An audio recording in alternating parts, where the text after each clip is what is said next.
Welcome to the Streamline Podcast, coming to you live from a hotel room here in Nashville, Tennessee. It's quite an interesting setup we have here. We've got a pillow, we've got a little table in the corner, and a little makeshift hotel room studio. But from what I can see, the sound quality is fantastic, and the guest that I have today is equally fantastic. My very good friend, Dom Alessio. He is the digital export producer for Sounds Australia. And Dom, firstly, welcome to the podcast. Thanks for having me. This is great. This is super cozy. It really is. I like it. Dom's sort of got his head on a pillow, leaning in close to the microphone. He looks very comfy. He's not look, after a week of being in Nashville for Music Biz, this pillow is very comforting. I'm a little bit sleepy.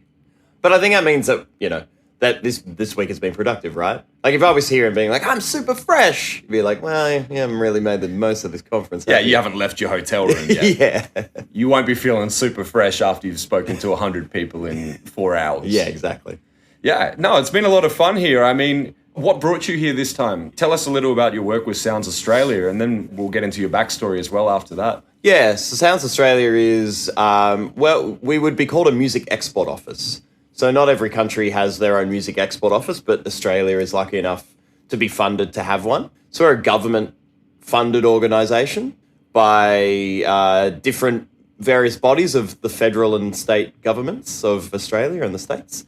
And so our job is to support and promote Australian music and Australian music industry around the world. So most of that takes place at what you call showcase conferences. So the ones that people would probably know best are something like South by Southwest, where you've got artists playing and you've got showcases and you've got industry networking. And that's where we operate. So as you would be aware, Mike, Australia is a long way away from a lot of other countries. And it just is so expensive for an Australian artist to go and tour internationally. And so what we do is we are an added value for them. So rather than them having to go back to a country 2 or 3 times and fork out money, we're on the ground, we're helping them meet the people that they need to meet at somewhere like South by or the Great Escape in the UK or the Reeperbahn Festival in Hamburg.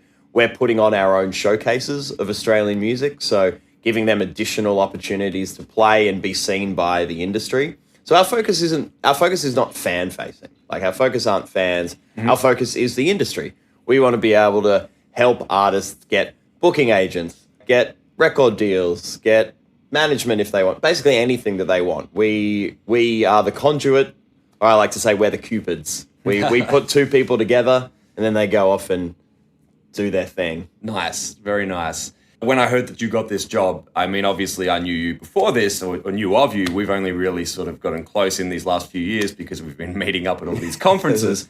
But looking back and going, I couldn't think of anyone else that would be more perfect for the job, because you've been a champion of Australian artists long before this role, with your background in radio with Triple J as well. So would you mind telling us a little bit about your story and what you've done before Sounds Australia as well? Yeah, that's a very, very kind summary of myself. Thank you, Mike. So I had a background in both being a music journalist and being on radio. So my start was actually being a music journalist. I blagged my way into a job at I'm not sure if this will translate all around the world, but we used to anyway, and they kind of still exist. They're called street press magazines. Yep. Like free weekly music, arts and culture, essentially newspapers, magazines. And I got the job at one that existed in Sydney, in Australia, called the Brag magazine. When I say I blagged my way in, I really did, because I did a psychology degree at uni and really enjoyed it. But I think because I'd been doing some form of study for about 15 years, I just, how do I explain this? Because I don't want to go down too much of a winding path. Go crazy. It's your story. I'll cut this bit short. But essentially, yeah, I was doing a psychology degree, and while I was studying, I started writing for like the local uni newspaper. I was reviewing CDs because I realized that was a really great way to get free CDs, because it was the time of CDs. And And I found that I just really enjoyed that process of writing. And so in my last year of uni, like I started writing more for a music magazine that existed in Australia for a short period of time called Hot Press, which was an Irish masthead. And then when I left uni, after I did 4 years of psychology, I wasn't really prepared to do more study because I needed to actually become a psychologist. And my gripes with that whole system can be left for another podcast. And so I decided to try to become a music journalist, much to the fear of my parents who had just, seen me study for 4 years of psychology. And I'm like, I think I want to become a music journalist. And they're like, what? And so I blagged my way into writing for the Brag magazine, but I got a job as the arts editor. So I basically, I applied for the arts editor, even though I really knew nothing about art. So we're talking film, theatre, comedy, all that kind of stuff. But I just really wanted to work there. Mm-hmm. And they were interviewing me because I'd been in the office a couple of days for a few weeks by that stage. I'd just gone in and was just kind of writing and interviewing whoever they threw at me and learning how to use InDesign and learning how to sub-edit and basically trying to make myself indispensable as well as learning everything. Mm-hmm. And then the position of the arts editor came up and I applied for it. And the publishers were like, we think you're a bit more of a rock guy. And I'm like, nah, I love theatre. I love film. I just wanted this job. And I was lucky enough to get it. I think the people working at the Brag at the time, it was a small team, kind of rallied around and were like, we want Dom to get this job. And that was my entry point into music. And so every week I got to interview people. I got to write articles. I got to edit, sections of this magazine. And it was great. It paid paid terribly. I think I worked it out one time that I was definitely below the minimum wage in Australia. But I just had a blast. And so I started to do more freelance writing for different newspapers and magazines. It was during that time that I started volunteering for a radio station in Sydney, which if you're in America, you're going to laugh at the name, it's called FBI Radio. Yeah. Which is Free Broadcasting Incorporated, which falls under the class of radio in Australia, which is called community radio. And so I was volunteering for them and it was during that time that I started to host a show that they have called The Bridge, which is their Sydney music show. They have a different host every night and I was hosting it on Wednesday night. And so that was my first foray into radio. So I was doing that. I was writing for the Brag. I started this blog with a mate of mine, Jerry Sower, called Who the Bloody Hell Are They? Which was our piss take on a tourism campaign that was popular at the time. Yes. Which had model Lara Bingle kind of saying, where the bloody hell are you? Which was trying to get people to Australia. Which was actually censored in some countries as well, wasn't it? So where are you? Yeah.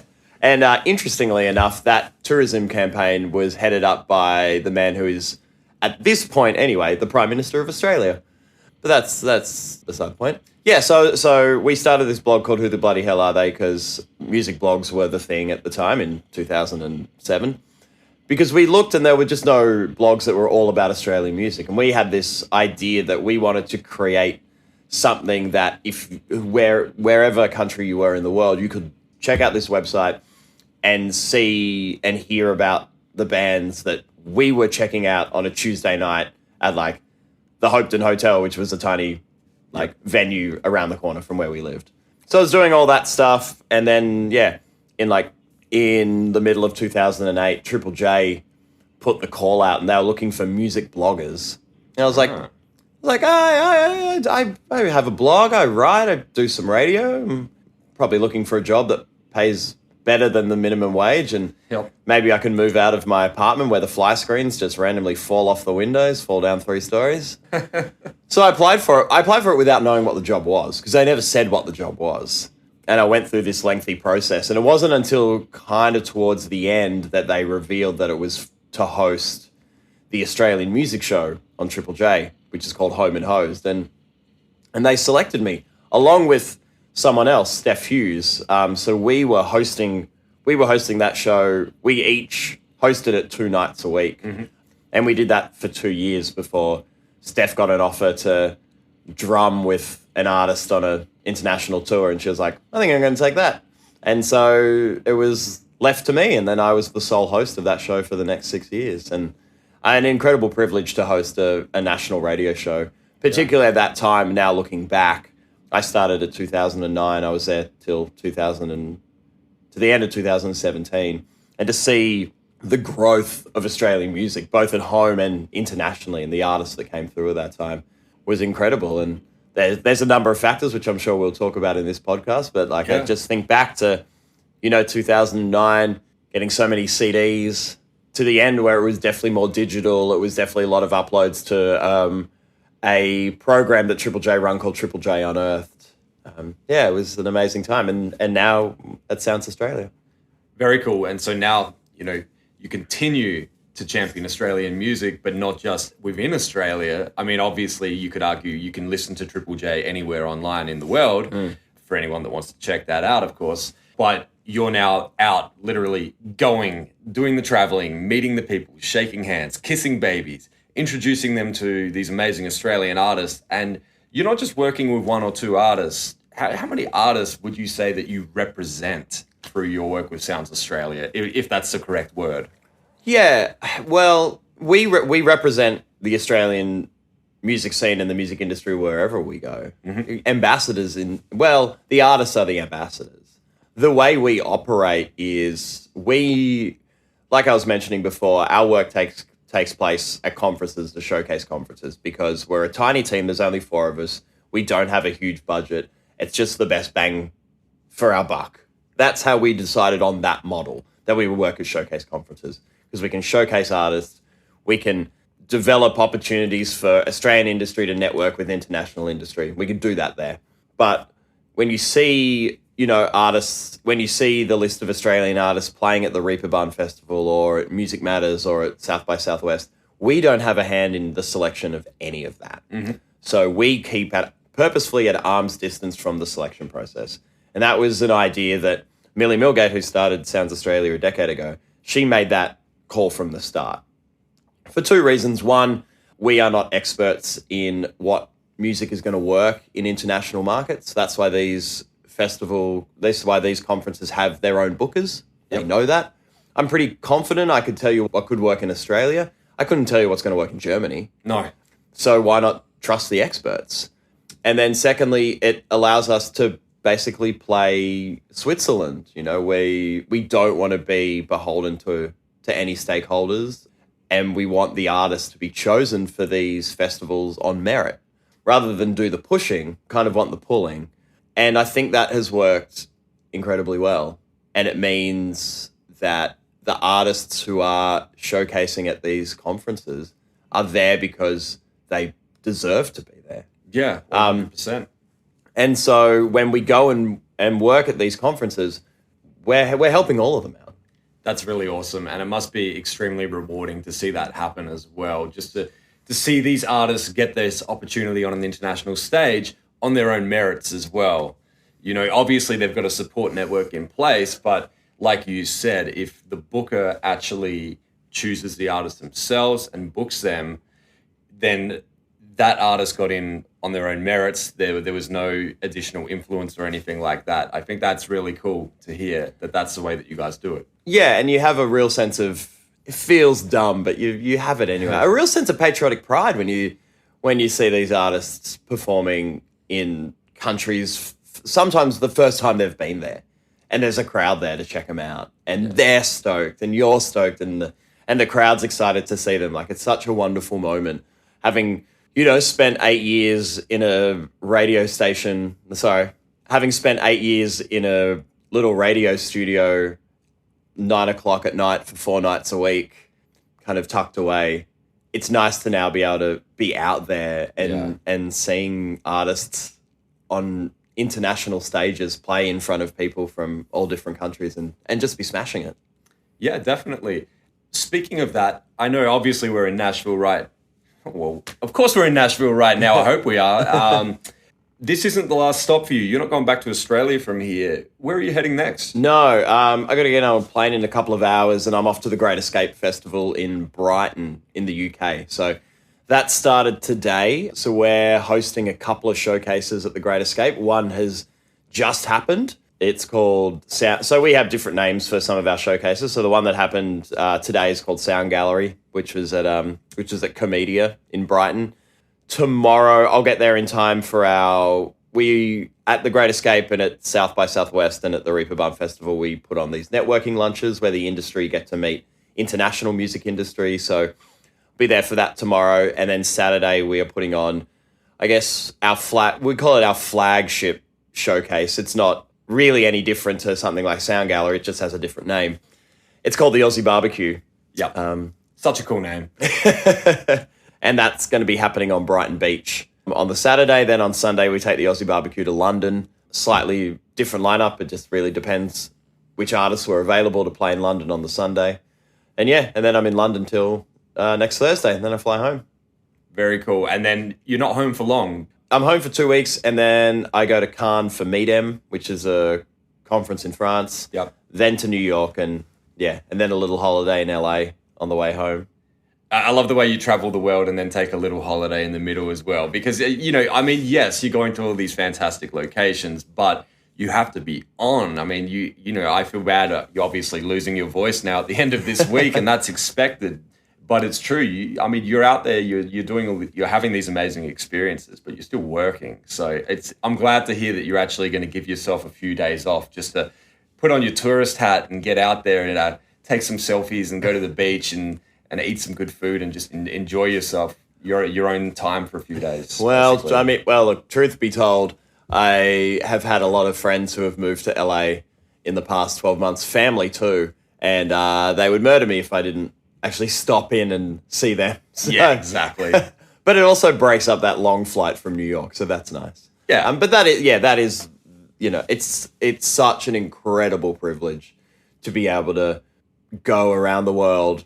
One, just to be able to have a job that takes you around the world. Well, just an incredible privilege. And then two, for it to be your passion as well is amazing. And the fact that I get to also stop off in places like, have a couple of days off in New York and a couple of days off in LA it's amazing. Like if you had told me 2 years ago this would be my job, I'd be like, you're insane. Yeah. It's crazy. You do it so damn well. Thank you. You really do. I mean, you're a very personable person, and He's lying. I'm a horrible person. I'm a horrible person. Don't listen to him. I'm not just saying this because I'm locked in your hotel room right now, and I'd like to be able to get out after this. No. I know that there's this showcase coming up in New York. Can you tell us about some of the artists that are coming along for that? Yes, that's incredibly exciting. We have teamed up with Capital One City Parks Foundation, the Australian Consul General in New York, and the Australian Council for the Arts. And we are putting on the Aussie Barbecue Summer Stage in New York City in Central Park. Wow, I didn't know it was in Central Park. Yeah, on Saturday, June 22nd, which also happens to be my birthday. So great birthday party for me. Mate. So, beautiful. So it's part of a series of shows called Summer Stage, which happens every summer in New York. And it's going to be 6 Australian acts. So it's the first time we're doing this one. And we wanted it, because it's 10 years of Sounds Australia, we wanted it to be also partly a celebration of 10 years of music export for us. And so we have a number of acts who have showcased with Sounds Australia sometime in the past. So we've got Hermitude, San Cisco, the Teskey Brothers, TK Meidzer.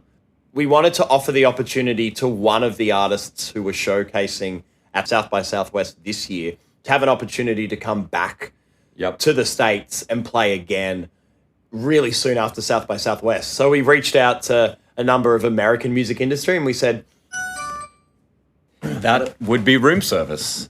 We are going to take a quick break and we'll be right back. So you mentioned that there's 6 artists on the bill. Yeah. So Hermitude, San Cisco, Teskey Brothers, TK Meidzer. We wanted to offer one Australian act who was showcasing at South by Southwest this year, an opportunity to come back to the States really soon after South by to really capitalize on that momentum. So we reached out to a bunch of American music industry folk and said, do you want to tell us your 3 favorite Australian acts that you saw at South by Southwest? And this plays to that idea, of letting the industry choose, letting the market choose which artists and we're like, let us know your top 3. We can't tell you what this is for, but there's like a showcase that we want to put on, because at that time it was still under embargo. Like, we couldn't tell anyone. Yeah. And we collated all those votes, and then Brisbane act Wax was chosen from that. And the 6th act is a duo that's never showcased with us before. We're really excited they're on board. It's their first ever US show. They're a hip-hop duo called AB Original. Yep. So they had an album in 2017, called Reclaim Australia, which was, it won so many awards in Australia.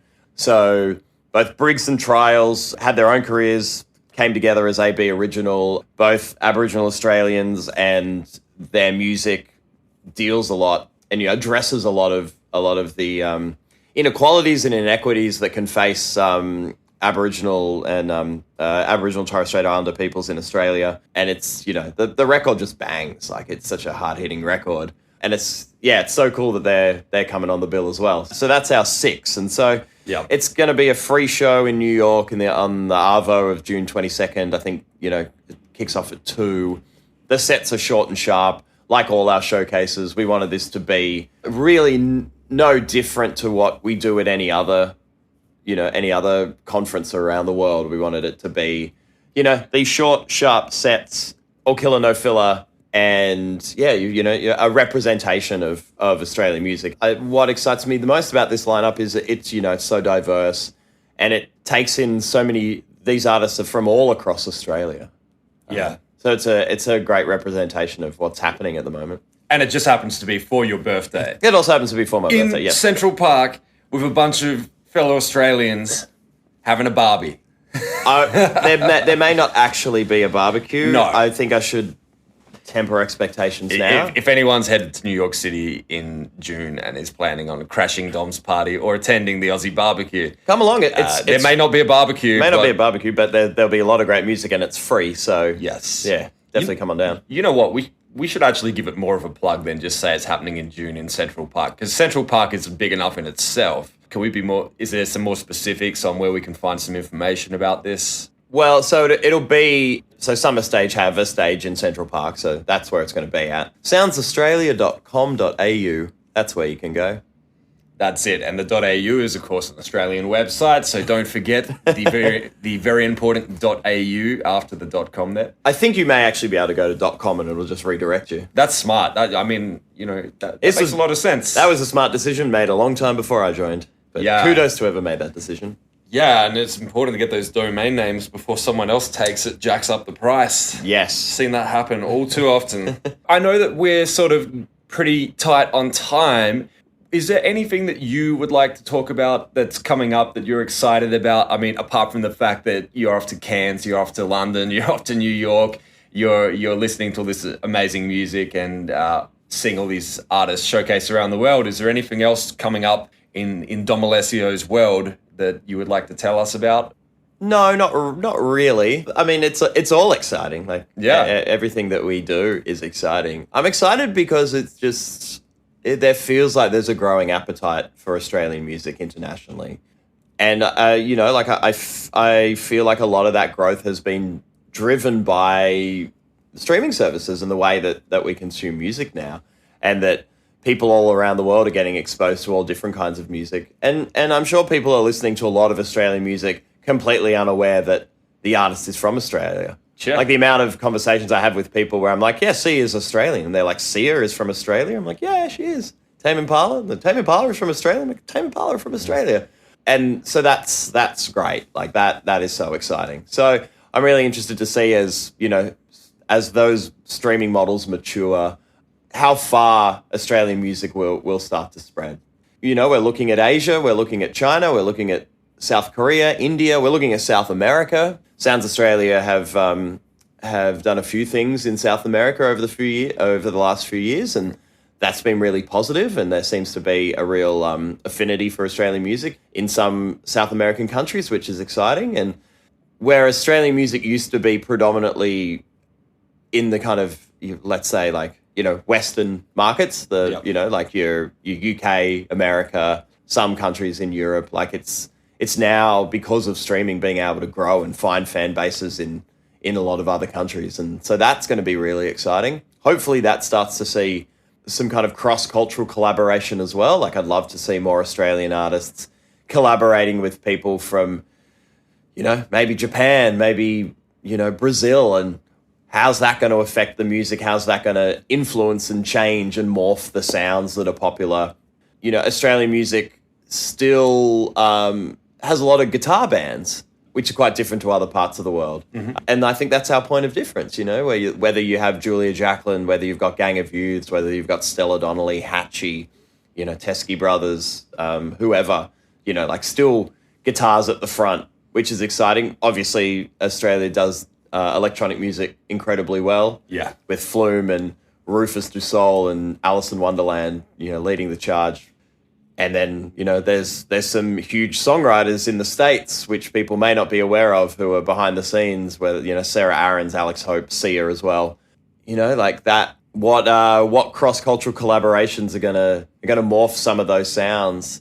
Country music is starting to grow in Australia, and there's, you see there's a few Aussies in Nashville now. Like, how much is country music gonna influence the landscape of Australian music and the music that people are writing?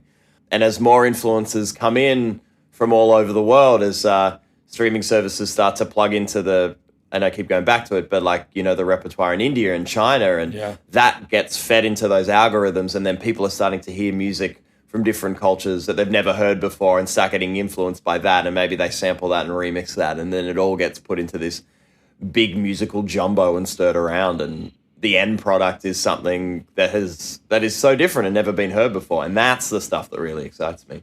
Yeah, absolutely. And collaboration is just so much fun for the artist and for the listener, because it's a totally unique sound. You get this morphing of various sounds all into one track. Like you said, I think we were talking recently about, imagine if an Australian artist collaborated with an Indian artist. What would that sound like? And, your mind just starts to wander, and you go, this could be the next big thing. I mean, I look at artists like Diplo and all the different projects that he's done and all the different influences he's had from his travels and collaborating with people around the world. And I go, more people should be doing that. Yeah, Marshmello is really good at that. Big time. He's he's been collaborating with artists from the Middle East. And we haven't even talked about Middle East and North Africa and what's happening there. Yeah, and this just wasn't possible, a decade ago, unless you wanted to jump on a plane and fly over, And now people are thinking up tech solutions to being able to collaborate from different studios across the world and share those files and have it feel organic. Because obviously when you want to collaborate with someone, the best collaborations are the ones where there's a good relationship going on, where you're inspired by each other and you're vibing off each other, which can be tough if it's, you're just sending files back and forth. And people are working on that stuff as well, which is great. So you can just, hear a great track on SoundCloud and hit that person up and be like, hey, do you want to collaborate? Yeah. Which you never would have done a couple of years ago. And so that is going to create works that we've never heard, the styles that we've never heard before, which is so cool. What an awesome time to be living through, to be able to have that kind of musical access, both as a fan and as a creator. Just blows my mind, the tools that we have now, the fact that you literally have a laptop computer and a pair of headphones. Some people arguably may not even use headphones in the process, which is crazy. But at the very basic level, that's all you need. And then you open up Ableton Live or whatever DAW you use, and you just hit record, get started, and then you sync it across Dropbox or something similar, and then they'll open the session on their end, and before you know it, you've got a track completed within 48 hours because you're in different time zones and everybody's put their pieces in. And then you could have it online as quick as the next day. Obviously, that's not best practice, though. You want to give yourself a few weeks, and that's a whole nother podcast about best practices with distributing music to streaming services. But yeah, it's just exciting how quickly this can all happen. If you've got the idea, just start. Yeah, totally. That's it. I've got to ask you, this is more for myself, just curious. Are you ever considering a return to radio, or is there any other way that people can listen to your soothing voice? Look, I pop up every now and then on radio back home. Yep. As a guest on local ABC shows, reviewing music now and then. You know, for the meantime, like I'm loving this job. Yeah. Like it's a maybe down the track when I don't want to keep getting on planes anymore and maybe I got family and stuff back at home. But for the time being, like this is the focus for me. You know, it's very hard to go, would I want to be doing anything else when I'm like, oh, okay, well, I guess I'm going to LA and I'm going to Nashville, then I'm going to London and, I'm working within Australian music. Like I'm working with Australian artists. I'm like, this is so cool. This is what I want to be doing right now. Awesome. Well, I think we may wrap this up because I do not want you to miss your flight because it's the trigger effect. You miss one, you miss them all. Yeah. Well, if I miss this one, then I'm really screwed. Yes. Because I have to go via Chicago. It's going to be my first time physically in Chicago. I won't see anything. I'll be there for an hour at the airport. I'm a bit like my mum in the sense that, like, always like going to new places. And I'm just excited to, like, see Chicago Airport for an hour. I'm sure there's somebody listening to this right now being like, ugh. Like, I don't know, maybe it's a great airport, maybe it's a terrible airport. Maybe someone's like, dude, you're going to hate it for that 1 hour where you're running between terminals. You're going to be happy to see some food other than fried chicken. Yeah, but the fried chicken in Nashville is so good. Oh, yeah. That I'll probably start to get withdrawal symptoms from it. I will miss it. But I'm going to London where they love curry, and as a big fan of Indian food, as a big fan of food in general, like I'm excited for that. That's gonna be tasty. It's not gonna be as warm as Nashville though. No. That's gonna be a little bit disappointing. But you got a jacket in your bag. You'll be fine. But I have packed for all seasons. You never know. Exactly. I mean, living back in Australia, in Adelaide especially, you'd go out in the morning in shorts and a t-shirt, and then 2 hours later you'd come out, you'd put on a jacket, you'd have to put some pants on, and then the weather would just change constantly. That's true. Also, we don't have winter in Australia. It's a myth. We just have one extended autumn. Fall, sorry, depending where you are. Nice. Translating for all audiences there, Yes. Dom. Much appreciated. Look, you're an interesting guy. You're doing some cool stuff. Is there somewhere people can follow you on social media, or what's the best way to keep up with what you're doing? You can find me on all the social medias, except Snapchat. No offense, Snap. I'm just not very good at it. Yes, so Twitter, Instagram is just Dom Alessio, which is DOMALESSIO. I'm on Facebook. I'm on LinkedIn. Yeah. You're accessible. You're available. I am very available. That sounded wrong, but we'll leave it in. Don't cut it. Leave that one in there. All right, Dom Alessio is available and accessible and doing amazing things around the world for Australian artists. If you would like to look up his profiles, Dom Alessio on Twitter and Instagram as well. Oh, mate, we've really messed this one up at the end here, haven't we? I love it. I love it. I love it too, yeah. Keep it in. This is what happens when you've been working nonstop for 5 days. Yeah. This is the level of banter that you can expect from Dom after many days. Look, I'm impressed you're awake. And thank you for having me as part of this. It's real fun to have a chat about this stuff. Yeah, me too. I mean, there's been many times we've sat down and I've said we could have just recorded this. I mean, we'd have to edit out all the cursing, which of course we've spared you in this episode. Yeah. So far. But yeah, it's truly been a pleasure, and I've been really enjoying watching your journey, and I'm excited to see what's next, and just want to say that really appreciate what you are doing for Australian artists, and it shows, every time I go out and I see you and I hear people talk about Dom and Sounds Australia, and the name's getting out there, and most importantly, the artists are getting out there as well. So thank you for what you're doing. Really appreciate it. Thanks, Mike. All right. And that's all for this episode. Dom, any last words of wisdom? If you want to travel a lot, make sure you pack vitamins. That is very true. And we're going to end it there. Dom, thank you so much once again. Get on that plane. Don't be late. Thanks, Mike.